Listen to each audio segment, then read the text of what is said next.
Napoleon Hill est considéré comme l'un des plus grands penseurs du développement personnel moderne. Né en 1883 dans une famille pauvre de Virginie, il commence très jeune à écrire des articles pour différents journaux. Sa vie bascule lorsqu'il reçoit l'opportunité d'interviewer Andrew Carnegie, l'un des hommes les plus riches du monde à l'époque. Carnegie, impressionné par l'intelligence de Hill, lui confie une mission exceptionnelle: rencontrer et étudier pendant plus de 20 ans les personnes les plus influentes du pays pour découvrir les lois du succès.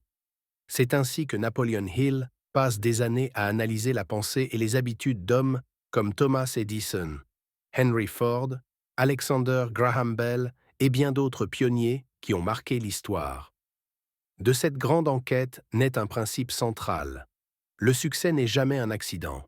Il est toujours le résultat d'un état d'esprit particulier, d'une méthode de pensée consciente et d'une maîtrise personnelle.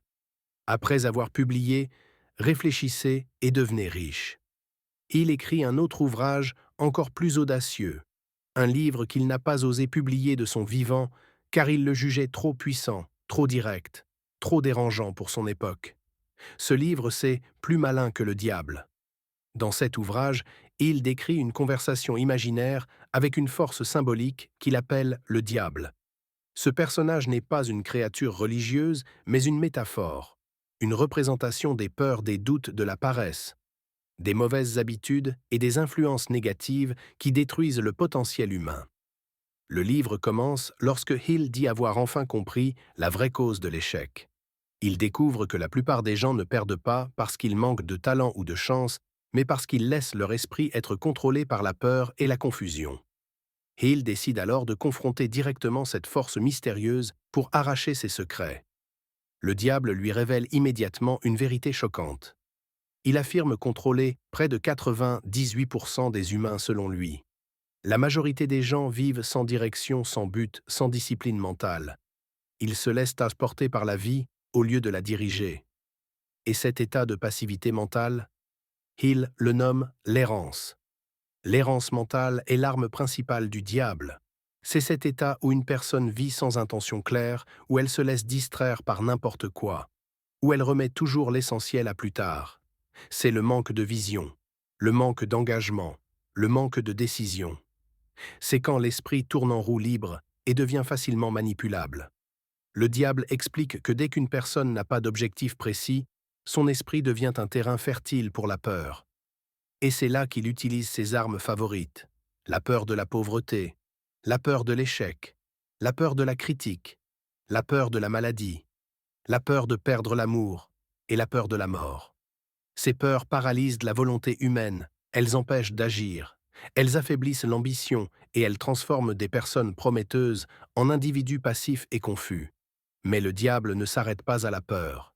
Il utilise aussi les distractions, la recherche permanente du confort, la paresse, les mauvaises habitudes, la mauvaise alimentation, le manque de sommeil, les relations toxiques et tout ce qui réduit la discipline personnelle. Plus une personne répète une mauvaise habitude, plus elle appartient au diable selon lui. L'un des aveux les plus frappants de cette conversation est celui-ci. Le diable dit qu'il n'a aucun pouvoir sur une personne qui pense par elle-même. L'indépendance mentale est son pire ennemi. Dès qu'un individu commence à réfléchir consciemment, à analyser ses décisions, à remettre en question les influences, le diable perd son emprise. Il demande alors comment l'être humain peut se libérer de ce contrôle invisible.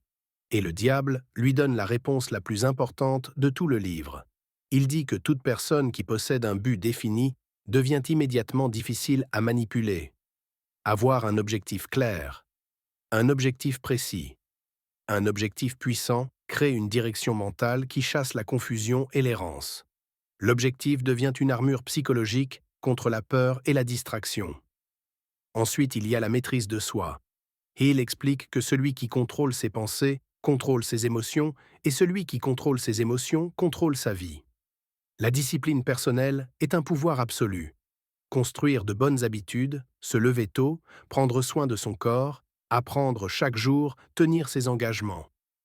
Tout cela crée une force intérieure que le diable ne peut plus briser. L'autre clé essentielle est l'éducation personnelle. Le fait d'apprendre constamment, de lire, de se former, d'observer les lois de la vie. Le diable affirme clairement qu'il contrôle l'ignorance, mais qu'il perd son pouvoir face à l'intelligence et la connaissance. Il découvre ensuite un principe crucial: la décision rapide. Les personnes qui réussissent décident vite et corrigent leur trajet en cours de route. Les personnes qui échouent hésitent, doutent, analysent trop et finissent paralysées. L'indécision est une porte ouverte pour que le diable prenne le contrôle. L'entourage joue aussi un rôle énorme. Les relations toxiques nourrissent les peurs, la petite pensée, la jalousie et la faiblesse, tandis que les relations positives élèvent l'esprit, renforcent l'ambition et stimulent la discipline. La clé ultime révélée par Hill est la maîtrise de l'attention. Celui qui dirige son attention dirige sa vie. Celui qui observe ses pensées, au lieu de les subir, devient libre. Celui qui choisit consciemment ce qu'il laisse entrer dans son esprit devient invincible. À la fin de cette conversation, Napoleon Hill comprend que le véritable pouvoir n'est pas extérieur. Le vrai pouvoir est interne. Il réside dans la clarté du but, dans la discipline quotidienne, dans la pensée indépendante, dans la gestion des émotions et dans la capacité de refuser la peur. Plus malin que le diable n'est pas seulement un livre, c'est une révélation, une carte pour reprendre le contrôle de sa vie, un guide pour sortir de l'errance mentale et entrer dans la maîtrise personnelle. Le message final est simple mais puissant. Celui qui contrôle son esprit contrôle son destin. Celui qui refuse la peur devient libre. Et celui qui pense par lui-même devient littéralement plus malin que le diable.